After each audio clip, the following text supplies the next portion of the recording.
Hello and welcome to Focus on Israel, which looks at the Holy Land. I'm Paul Calvert. Psalm 137 verse 1 from the New King James Bible says this: By the rivers of Babylon, where we sat down, yea, we wept when we remembered Zion. I'm with Elana Heideman from Israel Forever Foundation, and we're talking about Tish Ba Av. Now, Elana, what is Tish Ba Av? Hello, Paul. Thank you so much for having me at this very special time of year. Tish Ba Av is the 9th of the Hebrew month of Av, and it is one of the most important days of history and days of catastrophe of the Jewish nation. It was the day where the first and second temples were destroyed that once stood on the Temple Mount as it is known today, and it has been known for 2,000 years, the Temple Mount in Jerusalem, where today stands the Golden Dome, and nearby what is known as the Al-Aqsa Mosque.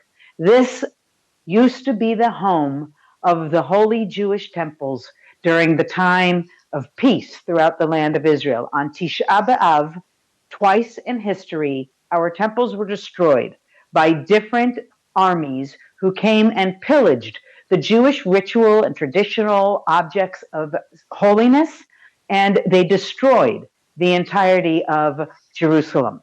They exiled the Jews from their homes. They murdered and they pillaged.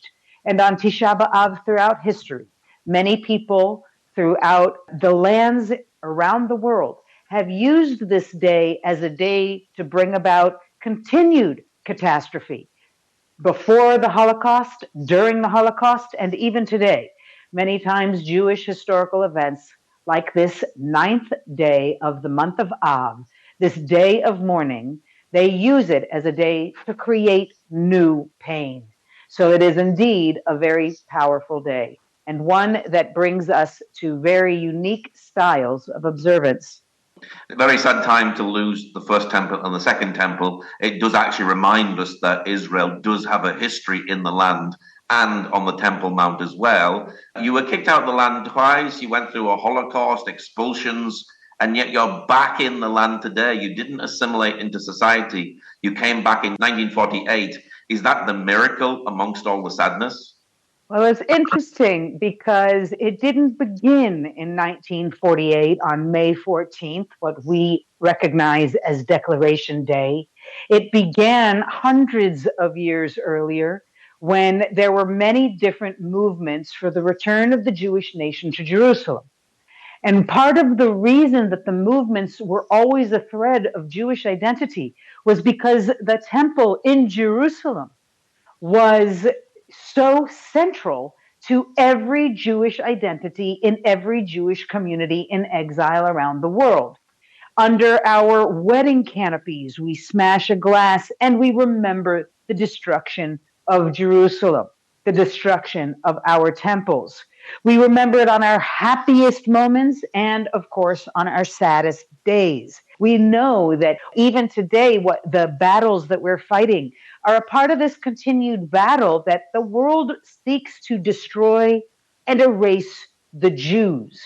So what we know is the Jew will continue to survive, and it's because of the very same faith that we expressed then 2,000 years ago in Jerusalem on the Temple Mount. And it's been such a part of our identity because there are also these traditions, as I mentioned, that we practice.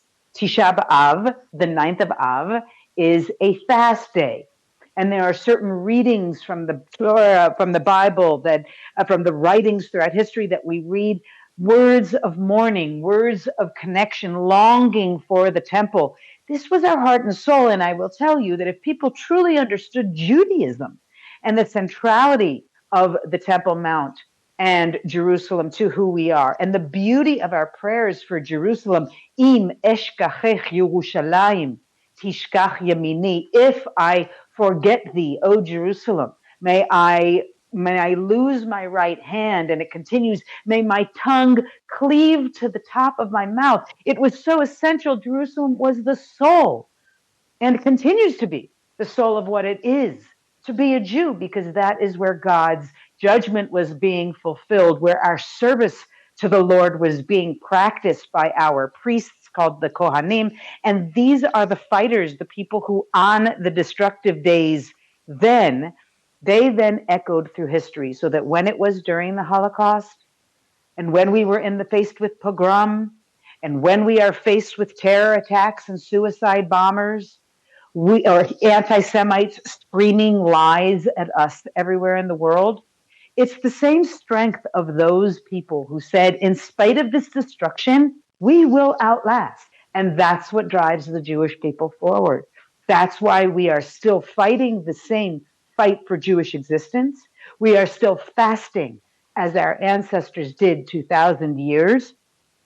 And we are still recognizing that we must educate ourselves, our children, and the world to the goodness of God and what Judaism means, what it can mean to our people and to all of humanity. So Tish Ba Av is a day where we mourn deeply, but then we rise up, and it is hope that saves us. It is hope that drives us forward and says, now we will keep going. Israel has had many days of mourning recently. October the 7th, soldiers have been killed. Some of the hostages were killed. There's been sadness and pain, and yet Israel aren't safe all around the world. So there's still even more sadness seeing the way the world responds to Israel, isn't there? I think it's beyond sadness, the way the world responds to Israel. I think that it is truly appalling to see how everything has turned into a demonization of Israel, Judea, in every possible shape and form. And so our memorial days, which are really, yes, they are plenty, and they are meaningful, and each one has different styles of expression, which we even have, like you mentioned, October 7th. So we are now immersed in trying to build, what will these memorial days look like? We have the experience because of establishing memorial style for the last 80 years since the Holocaust. And we, if I might say so, as a Holocaust scholar for all of my life, we have become very good at remembering. But as a recent book that was published says so eloquently, people love dead Jews. And so therefore, these memorial days are ways that people can express sorrow without drawing a connection to how it relates to the current hate being expressed against Jews. Because there is so much more that can be done to re-educate whole societies, and beginning with our own children in families and in small groups at schools and in communities. That is how we can remind people that what they're hearing about Jews in Israel are based on the very same lies that led to the destruction of the temple, the destruction of Jewish civilization in the ancestral Jewish homeland, the destruction of Jewish memory and our connection to this homeland. I mean, if you can believe the United Nations, once a beacon of human rights, has actually become the biggest advocate for the lies and libels about Israel and Jews, claiming that Jews have no connection to Jerusalem. Tish Ba Av, the 9th of Av, is a day of evidence that refutes any such claim in any such court of legal or public opinion. Why? Because we know the evidence is there. If you walk in the streets of Jerusalem, the evidence of the first temple is there. The evidence of the second temple is there. We have just discovered very recently more and more artifacts. It's incredible because Israel is determined to provide this evidence to the world. And one of the reasons is we know that in future generations, just as we said about the Holocaust, they will come and try to claim it never happened. They will claim it is not true. And we know that that is the case about the Jewish connection with Jerusalem. When Napoleon arrived in Vilna, Lithuania, he witnessed the Jewish community weeping, as we do on Tish Ba Av night. So on the Jewish calendar, our days essentially begin at nightfall. When the sun sets, the next day begins. So the 9th of Av begins on sundown next Wednesday. So, the fast begins on the evening. We fast throughout the night and throughout the next day. But at that night, People go on pilgrimage to the old city of Jerusalem. Some people actually go to other sites throughout the land that were connected to temple times and to the communities that lived here in the land of Israel for thousands and thousands of years. Even, by the way, in spite of the exile, there is evidence of Jewish presence in the land of Israel ever since the destruction at the very beginning of time, meaning when the Jews came from the Exodus from Egypt and they entered into the land, and with God's blessing, they conquered the land. And there is, after that, the practices often continued. And so we see many elements of evidence that the practices that took place in these remnant communities, and so many people go to pilgrimage sites all throughout the land, but it is Jerusalem that holds our heart. And so we read the Lamentations, the book of Lamentations, and we have this spiritual reconnection with Jerusalem that is more than just a connection with a city. It's a connection with everything that Yerushalem, the name of the city, that it shall be complete once the presence of God is there. And who brings the presence of God to the city of Jerusalem? Only the Jewish nation. They bring the holiness to the land of Canaan through their conquering. And they say, this is the land of God, the land of Zion, where from Zion shall come forth Torah, ki mitzion tetzei Torah. And then that Torah can bring goodness amongst all mankind. And so really when we honor Tish Ba Av, we're honoring not only the destruction and creating out of it memory, we're doing meaning. So to connect the ideas I just shared, yes, we are doing that for October 7th. Yes, we've done that with the Holocaust. We've even made sure that the memory of the destruction of the Jews from Arabian lands, who most people do not realize were persecuted many different times throughout history and were exiled again and again and stripped of all of their belongings and all of their livelihood. They were kicked out of their homes again and again, the Jews in Arab lands, most of whom now do not have Jewish communities any longer, even though they were the first sites of Jewish communities after the exile from Jerusalem. So we look through all of this memory and we say, what can we do with it? And that's where we come to today. So today is the new month of Av. We've just started this new month. And we have 9 days where we don't swim, those who are observant of all of the laws. We don't swim. We don't take leisurely showers because we know that, and it, by the way, began 3 weeks before the 9th of Av. 3 weeks earlier, our mourning period begins. There are people who don't dress a certain way. We don't have celebrations. From the beginning of the month of Av, there's no weddings, no live music. Again, this is for the observant communities. And amongst the Jewish people, we have religious and non, and people who are just traditional, who do a little of this and a little of that. Judaism is a beautiful people, and that Jewishness is a beautiful thing in that way. And so we don't allow ourselves to be so celebratory that we forget that even in the weeks before the complete destruction of the temple, we were fighting. We were fighting for our lives. Our women were being raped and our children were being burned. Our men were being killed. Our civilization was being destroyed because they tried to erase the Jew. As again today, every Memorial Day is a reminder of the attempt that continues in every generation to erase the Jews. And we have to make sure that memory always has a purpose, to reaffirm the justness and the need for Jewish survival.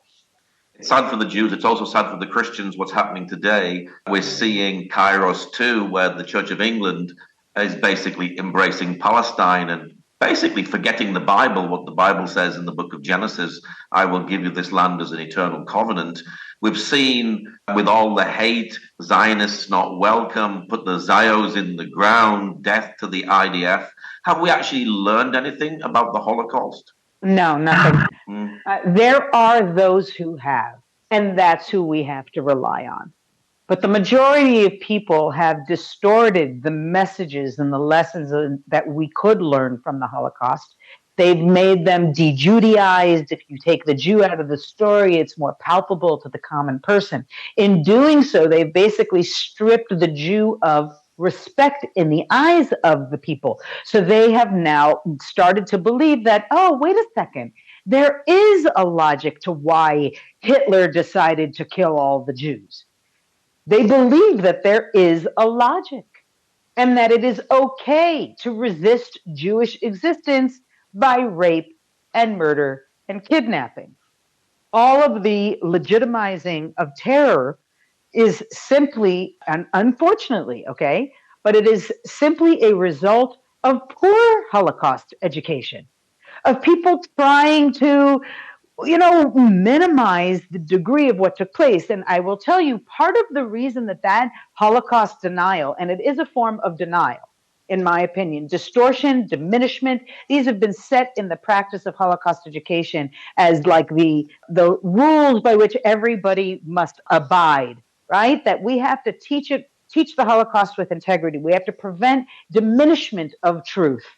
Unfortunately, we're seeing it so prevalent now that people don't even know the truth of the Holocaust. People are denying that it took place. They're denying the anti-Semitism of 20 years that led up to common involvement in murder, outright murder, open in streets. And we are starting to see these trends repeat themselves in our own societies today. But those societies are incapacitated, even our police forces. They are incapacitated against the enemy. If you saw I saw a video recently of the London police, they basically had to run from the rioters to save themselves. So what will happen next when more and more are empowered by, such as you mentioned, the situation with King Charles? It is very much, it's the mentality of appeasement. And it's a danger with the caliphate that is attempting to be built right now throughout the Arab world. People have been so focused on first Gaza and siding with Hamas and, poor Palestinians, if you'll forgive me. I mean, no disrespect to humanity, but a society that enables that terror reality is a society that bears some responsibility. The same then became true as the world's attention was shifted. It became Iran, and it became Lebanon and Hezbollah. Now they're embracing Hezbollah, and they're embracing the Khomeini, people who are responsible for the death of millions of people and the continued desire to kill millions of people. And so what we have, though, is this need to criticize Israel, and yet not think, how do you stop these trends from continuing? Because who are we going to pay attention to next? Next on the board, of course, London, everything that's happening there, and what's happening in America. The Christian community, to go to the source of your question, is ultimately going to be a victim because too many are not rising up because they do not see themselves as the target of what is building around them. It's too easy in our lives to just say, I'm just going to live my life. Maybe I'll like a few posts. Maybe I'll share an article or two. But we're not responsible for the re-education. We can't do anything. And that's really the truth about how people feel, again, even about King Charles welcoming more the Islamist approach to society than the Christian background that he has represented, that he represents of generations before him. So the Christians in Nigeria who are being murdered openly, there are endless videos being shared. Nobody cares. Nobody listens. Nobody is rioting. You have millions and millions of Christians around the world who could be doing more to shout out for the rights of the Christians. But instead, they're trying to figure out how they can blame the Jews, blame Israel, and chant from the river to the sea. That is their That is their code of acceptance. And therefore, they can deny the danger that exists for the Christians of the world. We as Jews, however, we as Israel, we do not deny it. And our fight in Lebanon, for example, should be understood by anyone listening as a fight for the rights of the Christian community of Lebanon, who has suffered endlessly under the terroristic hand funded and led by Iran and the face of Hezbollah. It is the Lebanese people who were a Christian majority until terror took over. And so we must think of those communities, and we must say, you know, who is fighting for them? Because it is only Israel. Only Israel is fighting for the rights of the Druze in Syria, using our minimal forces to be able to help them defend themselves, coming to the aid of the Yazidi, coming to the aid of the Kurds, any people who are attacked. Who is there? It is the Jews. It is Israel. It is our army and our air force, our young men and women who put ourselves on the line. There's this amazing Israeli song that says, your plumber, your grocery store helper, your driver, your cab driver, your bus driver, you're this, you're that. We are all heroes ready to save the world. Israel continues 2,000 years ago and today to be a part of what it means to save the world. Christian, Druze, Yazidi, and if I may say, even to save perhaps Muslims from the Islamists that are hijacking whatever potential peaceful faith they might actually have. Now, the world is pushing the Jews into mourning. Is it time for the Jews to come home to their homeland and build their third temple? Well, these are two separate parts of a question, because the building of the third temple is something that we can all do every day, wherever we are in the world. We do it through our tefillot, our prayer. We do it through our actions, our mitzvot. We do it through every single effort we make to bring sparks of light into the darkness that is becoming our world.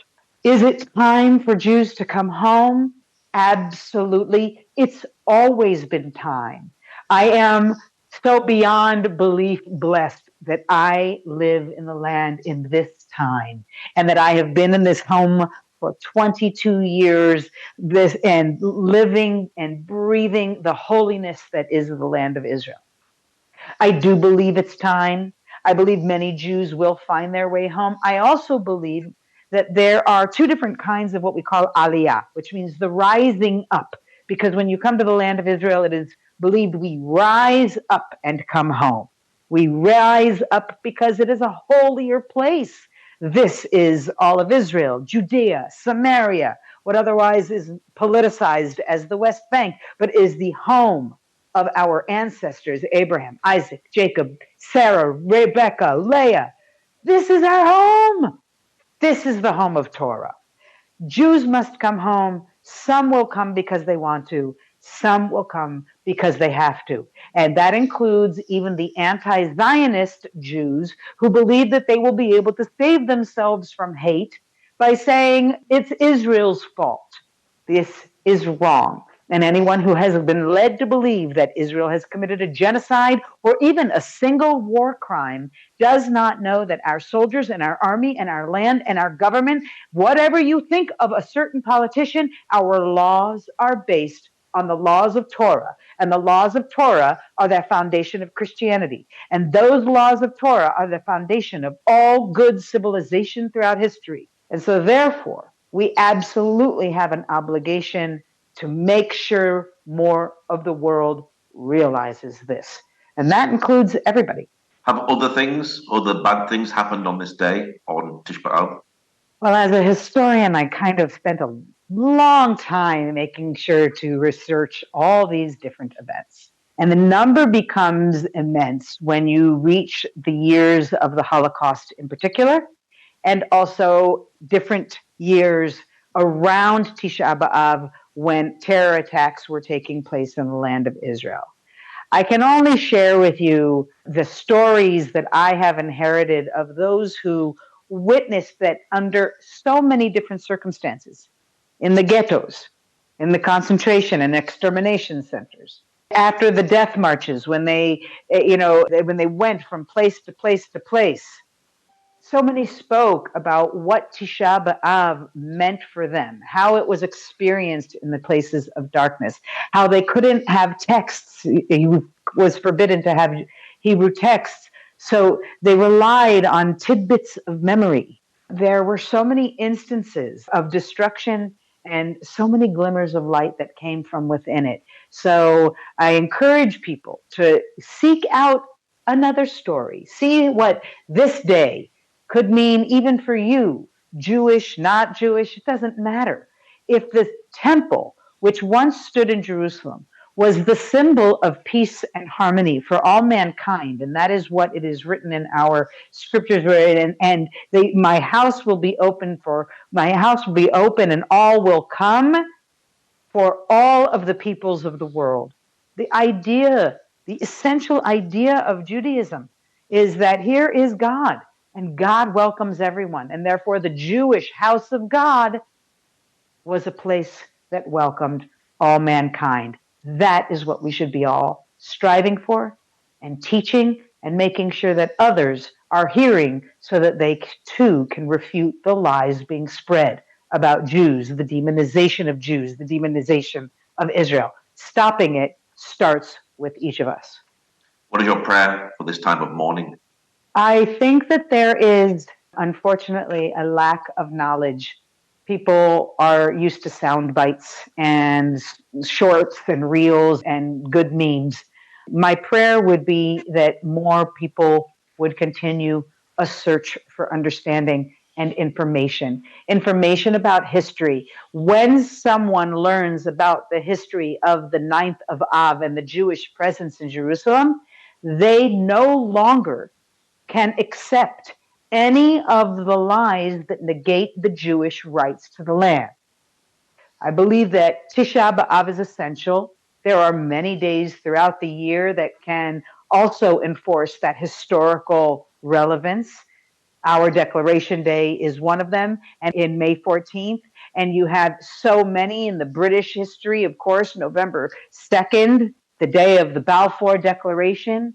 These are our opportunities, and even upcoming League of Nations on July 24th. These historical dates in modern history are as essential as the 9th of Av in ancient history. And we actually have in the Jewish calendar, we know the days when the temple stones were first laid.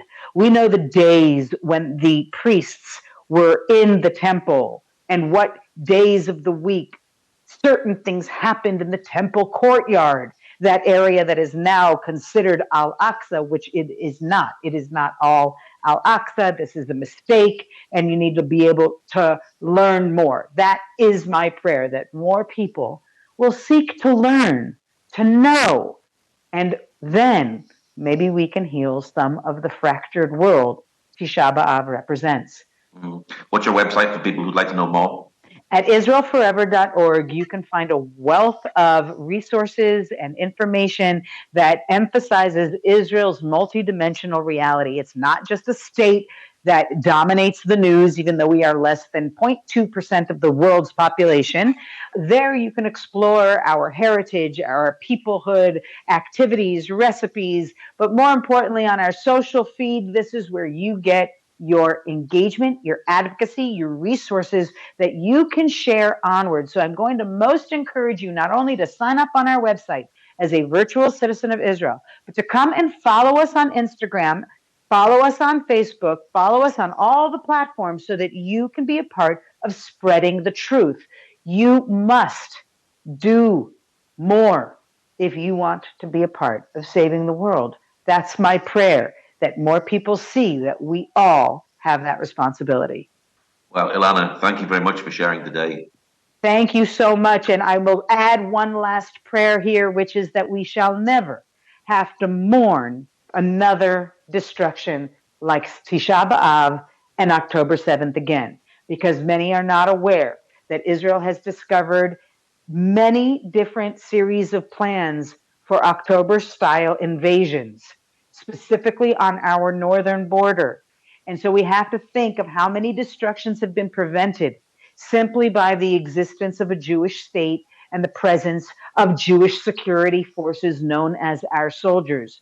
I really want to encourage everybody to think about how we can prevent the destruction, because they say that when the Messiah comes, when Mashiach comes, the days of mourning, Tish Ba Av, will be turned into a day of joy. And I want to just close with that quote from what I was mentioning about Napoleon, that I realize now I forgot to close the story because it's essential. Napoleon sees the Jews mourning, and he sees them crying so far away from the land of Israel that they'd never even visited.